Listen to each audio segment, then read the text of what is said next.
in its confused trust, allows the body to follow someone else's thinking mind.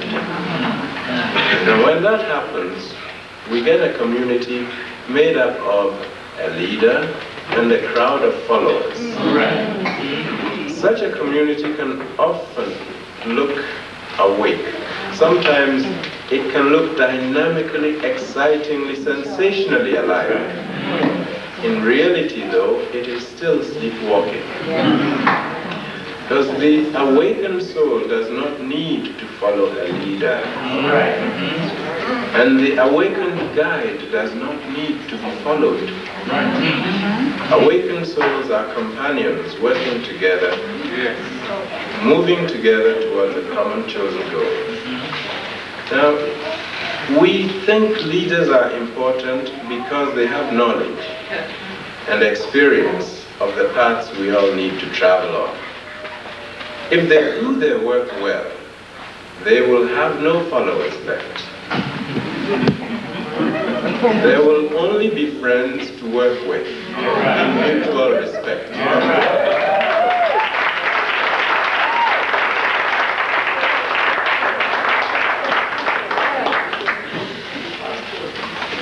Now, to awaken souls, experienced guides share their knowledge, which brings them to the same level as their followers. Now, when each soul in the community knows the way home, the entire community advances along the way together, and it has a great deal more energy than if it was following a seeing-eye dog or the leader.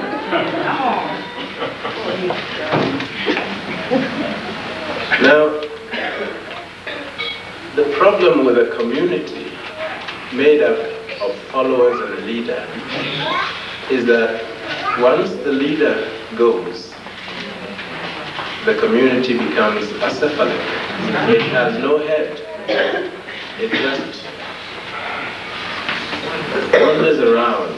It's a pitiful sight. What is needed is a community where the leadership runs throughout the entire body. Now, for too many centuries, Africans in our sleep have formed communities dependent on leaders.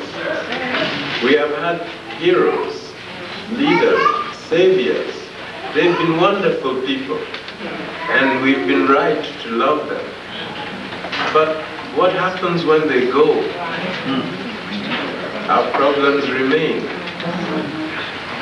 It's therefore time to change the structures of our communities so they don't depend so fatally on leaders, so that they can have such good leaders that they abolish themselves.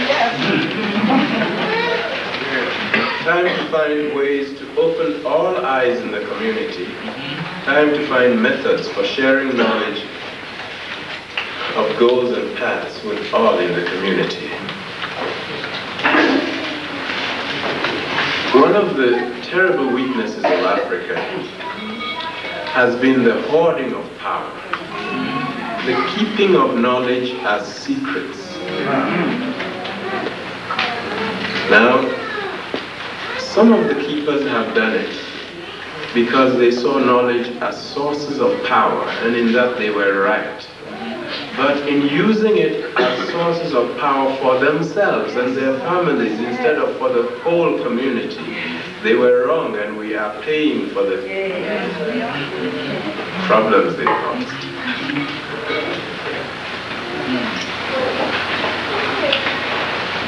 The recent history of Africa is full of leaders who failed to create thinking, self-sustaining communities. Some failed because they didn't have enough time, they were killed. Some failed for lack of opportunity. But some also failed because they didn't have any real desire to empower the powerless. Because they saw in the powerlessness of those who raised them to power a source And they were afraid that if they empowered the powerless, there would be nobody beneath them bearing them up. At any rate, these leaders had tremendous work thrust on them. They were too busy to address certain fundamental questions regarding our awakening. That is why, although we have had such wonderful leaders, many of us are still asleep. But we've also had thinkers who did address these questions. One of them was Sheikh Anta. I went to Senegal 10 years ago because I wanted to find out more, not about him, but about his work and the background to it. I tried to get to see him. I knew a friend of his, Osman Semben, who's my elder brother, a writer. He took me to Sheikh Anta house several times. We did not meet him because he happened to be out for one reason or the other. So I would say, well, it wasn't in the cards that we were to meet. But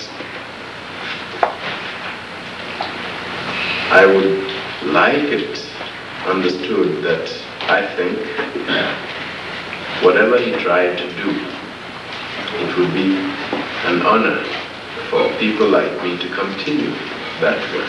Okay. Now, the questions he addressed were the following. Who, in fact, are we? What is our situation? What is our real history? What do our present prospects look like? And what are the resources, the natural and material resources, the intellectual and spiritual resources we can use?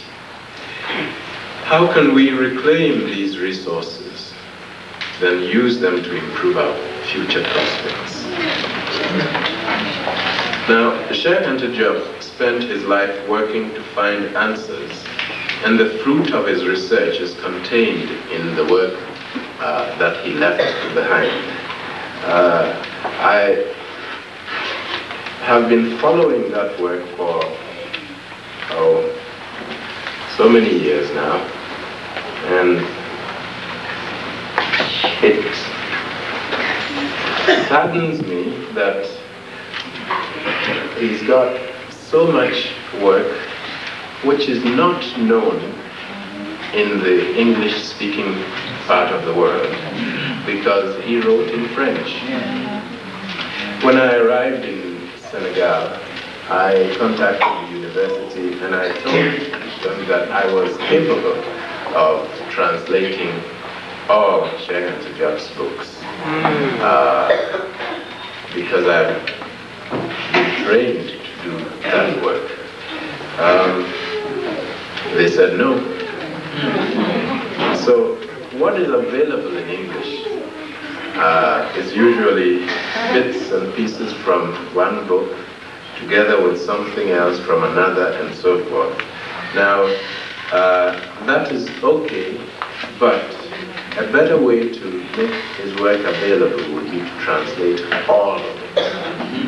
And there are people willing to do that work. There will not be time to go into details about what is contained here. I shall try and make an outline.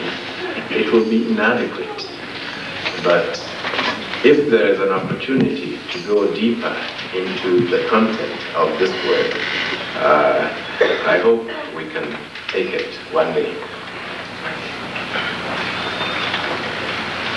To the question, who are we? Sheikh Anta answered, we are Africans. Now, that seems like an obvious answer, but I remember there was a time when if you said to some people, I think you're an African,